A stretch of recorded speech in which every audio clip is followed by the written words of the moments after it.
Hi, boys and girls. So today for math, we are going to be practicing multiplication patterns. So when we are multiplying with numbers that have a lot of zeros, all you have to do is just add the number of zeros that are in your problem to the end of your product, or also called the answer. So before we start getting fully into the skill, I want to review some of our terms. So our factors are the numbers being multiplied. So if we're looking at our problem, 8 times 500, our factor is 8, and our other factor is 500. Our product would be what the answer is of 8 times 500. So when you're multiplying numbers that have a lot of zeros in it, there's 3 steps that you have to do. First, you write the basic fact. Second, you count the number of zeros in the factors, and then you write the same number of zeros in the product. It may sound a little confusing in words, but we're going to go through it step by step.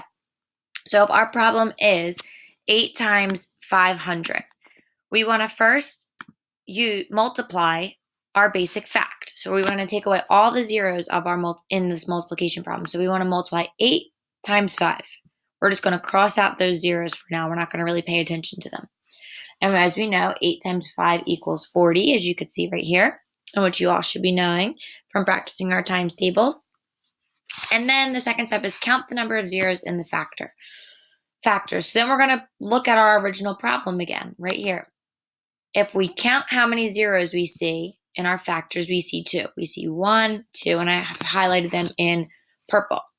So what you do is you multiply your 8 times your 5, you get your 40, and then you count how many zeros you have, and you just add them on to the end of the number. So you can see our original 40 in our answer here, and then the 2 zeros that were added on from our 500, and then we get 4,000.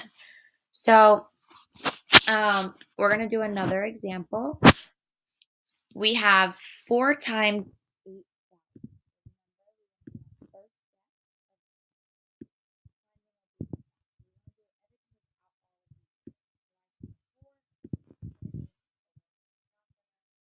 We're going to imagine those zeros not being there right now. So 4 times 8.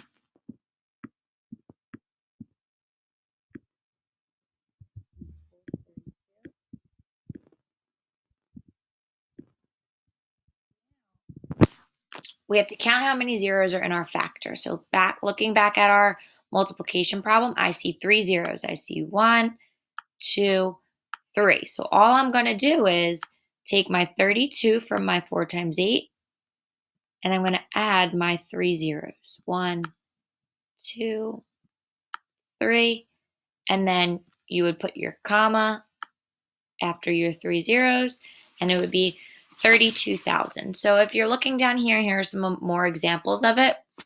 If you know 8 times 2 equals 12, then you see, 6 times 2 is 12. Then you also see 6 times 20 is 120. So you did the original problem of 6 times 2 equals 12, but then you have that extra 0, so you're going to add the extra 0 onto the back. Same thing with 6 times 200. 6 times 2 equals 12. I see 2 zeros here, so I'm going to add 2 zeros there. And you also can see it in your 5 times 6. 5 times 6 does have a 0, a 0 in the answer, so it is 30. So you have to be careful when you're adding your zeros that you're not counting this as a 0 that you're adding. So you want to 5 times 6 equals 30. 5 times 60, I see an extra 0, so I want to add an extra 0 to the end.